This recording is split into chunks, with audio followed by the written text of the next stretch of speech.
দার্শনিক এবং ঐতিহাসিক টলেমি ও প্লিনির বর্ণনায় গঙ্গা নদীর মোহনা ও তার সংলগ্ন এলাকার অধিবাসীদেরকেই গঙ্গারোডী জাতি হিসাবে উল্লেখ করা হয়েছে। গ্রিক রচনাসমূহের মধ্যে Periplus of the Erythraean Sea গ্রন্থটি খুবই উল্লেখযোগ্য একটি বই। বাঙালি জাতির আদি নাম গ্রিক ও ল্যাটিন লেখকদের মতে গঙ্গারিডই, এবং গঙ্গারিডই জাতি গঙ্গা নদীর পূর্ববর্তী অঞ্চলের অধিবাসী বলে প্রাচীন যুগে এই গ্রিক এবং ল্যাটিন লেখকদের বইয়ে রচিত রয়েছে। খ্রিস্টপূর্ব ৪র্থ শতকে রচিত গ্রিক এবং ল্যাটিন লেখকদের রচনায় বাংলা সম্পর্কে বেশ কিছু গুরুত্বপূর্ণ তথ্য পাওয়া যায়। এই সময় রচিত একটা বই গঙ্গারিডই, এই বইয়ে গঙ্গারিডই নামে একটি শক্তিশালী জাতি ছিল এই বাংলায় বলে উল্লেখ রয়েছে। অতএব বাঙালিদের এক পূর্ব নাম এক সময় ছিল গঙ্গারিডই।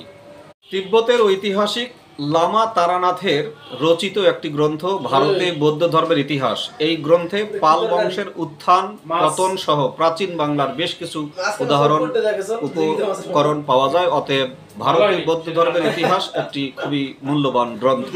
দ্বাদশ শতাব্দীতে রচিত কবি সন্ধ্যাকর নন্দীর লেখা রামচরিত কাব্যটি ইতিহাস পুনর্গঠনের একটি গুরুত্বপূর্ণ উপাদান। এই রামচরিত কাব্যগ্রন্থটিতে পাল রাজা রামপাল এবং বরেন্দ্রের সামন্ত বিদ্রোহ সম্পর্কে বিস্তারিত তথ্য দেয়া আছে। অতএব রামচরিত সন্ধ্যাকর নন্দীর লেখা কাব্যটি ইতিহাসের একটি গুরুত্বপূর্ণ অংশ।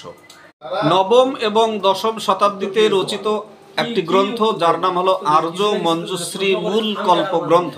এই গ্রন্থটিতে শশাঙ্ক এবং পাল রাজাদের সম্পর্কে বেশ কিছু তথ্য পাওয়া যায় এবং অতএব আর্য মঞ্জুশ্রী মূল কল্প গ্রন্থটি নবম দশম শতাব্দীর একটি উল্লেখযোগ্য বই। ঐতিহাসিক বাণভট্ট রচিত হর্ষচরিত গ্রন্থটি হর্ষবর্ধনের সঙ্গে বাংলার রাজা শশাঙ্কের সংঘর্ষ বা যুদ্ধ হয়েছিল সেই বর্ণনা এই বাণভট্টের হর্ষচরিত গ্রন্থটি থেকে আমরা লাভ করি।